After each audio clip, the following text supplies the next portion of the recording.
Nifty fifty. তো Nifty ফিফটিকে দেখলে দেখা যাবে, দেখুন আজকের দিনেও নিফটি ফিফটি কিন্তু নেগেটিভ মুভমেন্ট দেখাচ্ছে প্রায় 1%-এর কাছাকাছি। সবচেয়ে বড় ব্যাপার হচ্ছে কি, নিফটি ফিফটি 24,000-এর নিচে ট্রেড করছে, অর্থাৎ যে সাপোর্ট লেভেলটা কাজ করছিল 24,000-এর, সেটা কিন্তু ব্রেক করে ফেলেছে। তো প্রশ্ন হচ্ছে, নিফটি কেন পড়ছে বা আমাদের মার্কেট কেন এরকমভাবে নিচে নামছে? তো চলুন এক এক করে সেগুলো বোঝার চেষ্টা করি, বা আজকের দিনে আমাদের মার্কেট কেন নিচে এসছে। প্রথম এবং প্রধান কারণ যদি বলতে হয়, তাহলে বলতে হবে কি, ইউএস এবং ইরানের যে যুদ্ধ, সেটা। তো ইউএস ইরানের যুদ্ধের সাথে ইন্ডিয়ার কী সম্পর্ক আছে? দেখুন, ইউএস ইরানের যুদ্ধের সঙ্গে কিন্তু ইন্ডিয়ার প্রত্যক্ষভাবে সম্পর্ক না থাকলেও পরোক্ষভাবে ব্যাপক ক্ষতি হচ্ছে, এবং ইন্ডিয়ার ইকোনমিকে আরও বলতে পারেন তলানিতে ঠেকাতে পারে। ইউএস ইরানের যুদ্ধের জন্য কী হচ্ছে? হরমুজ বন্ধ। তার ফলে ক্রুড অয়েলের ক্রাইসিস দেখা দিচ্ছে।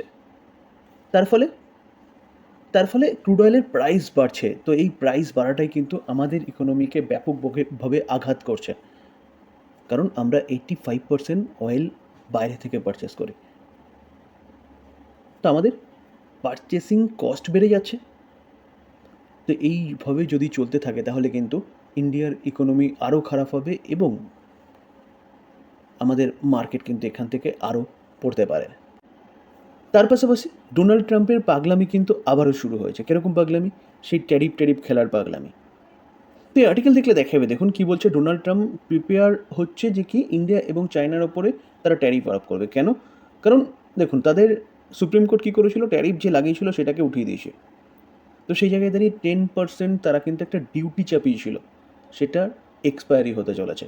তো রিপোর্টের মাধ্যমে এটাই জানা যাচ্ছে যে এই ডিউটিসের এক্সপায়ারি শেষ হলে ডোনাল্ড ট্রাম্প আবারও কিন্তু ট্যারিফ লাগাতে পারে ইন্ডিয়া ও চায়নার ওপর। তো এবার কোন গুডসের ওপর লাগাবে, কত পার্সেন্ট লাগাবে, সেটা কিন্তু এখনও ক্লিয়ার নয়। দেখুন, এই আর্টিকেল দেখলে দেখাবে, US president Donald Trump is preparing A fresh round of tariff on up to 60 countries after a temporary 10% global duties expiry this week. তো এই ট্যারিফের এক্সপায়ারি কবে হতে চলেছে? 24শে জুলাই। তো এটাও কিন্তু একটা থ্রেট বলতে পারেন মার্কেটের কাছে, যে ডোনাল্ড ট্রাম্প এবার আবার কি পাগলামি শুরু করে। অনন্তরাজ। তো অনন্তরাজ এই কোম্পানিটা কাজ কী করে? ডেটা সেন্টার এবং ক্লাউড সার্ভিস বিজনেসের কাজ করে, দুটোই ফিউচার ওরিয়েন্টেড বিজনেস। তো এবার কোম্পানি কী করছে? কোম্পানি কিন্তু এই দুটো বিজনেসকে আলাদা আলাদা অর্থাৎ করতে চাইছে, বা ডিমার্জার করতে চাইছে, যেখানে বোর্ড অ্যাপ্রুভ দিয়ে দিয়েছে। তো এই কোম্পানিটাকে দেখলে দেখাবে, এই খারাপ মার্কেটেও কিন্তু আজকের দিনে এখনও পর্যন্ত পজিটিভ মুভমেন্ট দেখাচ্ছে।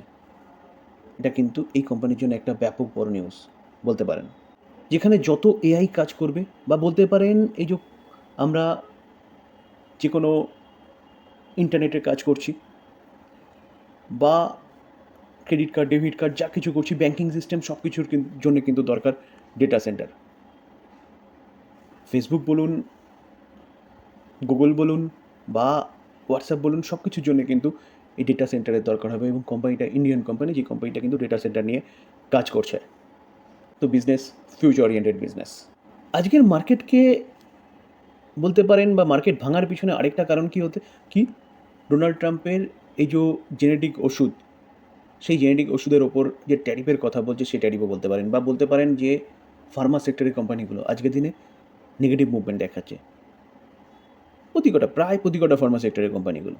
তো নেগেটিভ মুভমেন্ট দেখানোর পিছনে কারণ হচ্ছে ডোনাল্ড ট্রাম্পের এই ট্যারিফের অ্যানাউন্সমেন্ট, যেখানে ট্রাম্প অ্যানাউন্স করেছে কি 100% ট্যারিফ জেনেরিক ড্রাগের ওপর তারা লাগাতে চলেছে কত 2028 থেকে।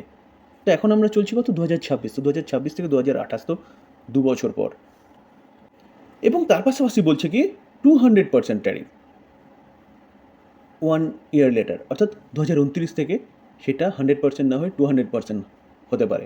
দেখুন, ডোনাল্ড ট্রাম্প এসছে প্রেসিডেন্ট হিসেবে প্রায় 2 বছর হতে চলেছে, আর 2 বছর হলে কিন্তু ডোনাল্ড ট্রাম্পের টার্ম শেষ।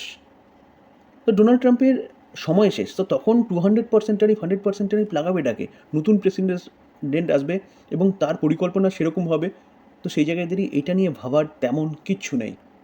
এগুলো টোটালি একটা ফাঁকা আওয়াজ দিচ্ছে। কেন? কারণ ইন্ডিয়ার সাথে ইউএসের যে ট্রেড ডিল, সেটা কিন্তু অনগোয়িং চলছে, অর্থাৎ আলাপ আলোচনার মধ্যে রয়েছে। তো সেই জায়গায় দাঁড়িয়ে ভারতের ওপর প্রেশার ক্রিয়েট করার জন্য কিন্তু ডোনাল্ড ট্রাম্পের এইসব পদক্ষেপ বলতে পারেন।